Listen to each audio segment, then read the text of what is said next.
Good evening and welcome to Unilag TV News. I am Samuel Ojo. We begin with updates on education. It appears the NSAS struggles are not forgotten as Emmanuel Omorige, a final year student of the University of Benin, Ekehwan campus, has left us all in awe after he shared photos of a statue of activist Aisha Yesufu, which he made. The artwork, which was part of his final year project, was inspired by an iconic photo of Aisha Yesufu, which was taken during the NSAS protests of October 2020 to appreciate her role in contemporary activism in Nigeria.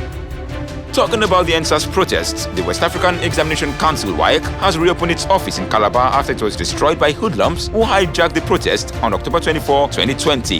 The WAEC Calabar office is now completely renovated, rehabilitated, and fully equipped. Meanwhile, Akwa Ibom State student leaders are currently undergoing their first ever leadership and capacity development training courtesy of the state government. The training is expected to run from Monday, August 9 to Friday, August 13 in Abuja as part of Governor Udom Emmanuel's quest to lift the capacity and intellectual content of students. This next one makes me wonder what is going on in this Niger. More than 8 months after graduation, nothing has been done in recognizing Umbagwu John Paul Chiagwozem, a first-class graduate of industrial physics with a CGPA of 4.51 from the Imo State University Owerri, IMSU. According to what we hear, this is a department which had never produced a first-class graduate for 39 years until John Paul. He was said to have received many pledges and promises of rewards at the time of graduation, but as at the time of filing this report, neither IMSU or the persons who promised rewards have given John Paul one shishi. Moving on now, the Kaduna State government has confirmed that military operations coupled with slow infrastructure projects in high-risk areas will delay school resumption in the state. Schools in Kaduna State were previously scheduled to resume on the 9th of August, but that has been postponed based on security assessments. All schools in Kaduna State are expected to comply fully and totally with this directive. And in the US, a quarter of public school students are back to classrooms this week, some for the first time since the onset of the coronavirus pandemic.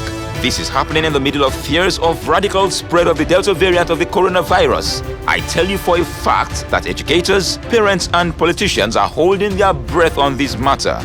And now to the world of entertainment. BB Naija Season 6 Shine Your Eye is underway with a buzz and frenzy as Pere has emerged head of house for week 3.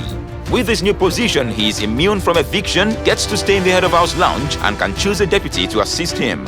Meanwhile, 6 new housemates have been nominated for possible eviction. Henry, Emmanuel, Nini, Princess, Sasuke, and Tega got the highest votes during the nomination session, which excluded the new housemates. Saga, who was up initially for eviction, was saved by Perez veto power as the new head of house and replaced with Sasuke. Away from the Big Brother house, R. Kelly is not out of the woods just yet. More than 2 years after he was charged with abusing women and underage girls for almost 2 decades, jury selection in the trial of the Grammy Award-winning singer has now started, after which his trial is expected to begin on the 18th of August. If 54-year-old R. Kelly is convicted, man's looking at decades of prison sentence. Sad, right? Well, let's end today's news on a brighter note. Remember Davido's music act in Eddie Murphy's Coming to America 2? This time, OBO is set to make his acting debut in a forthcoming Hollywood project. Details of the new movie are still unknown. However, Davido has confirmed in an interview that filming is ongoing in California. Congratulations to Mr. Adeleke. That's all we've got for you on Unilag TV News today. Good evening, I am Samuel Ojo.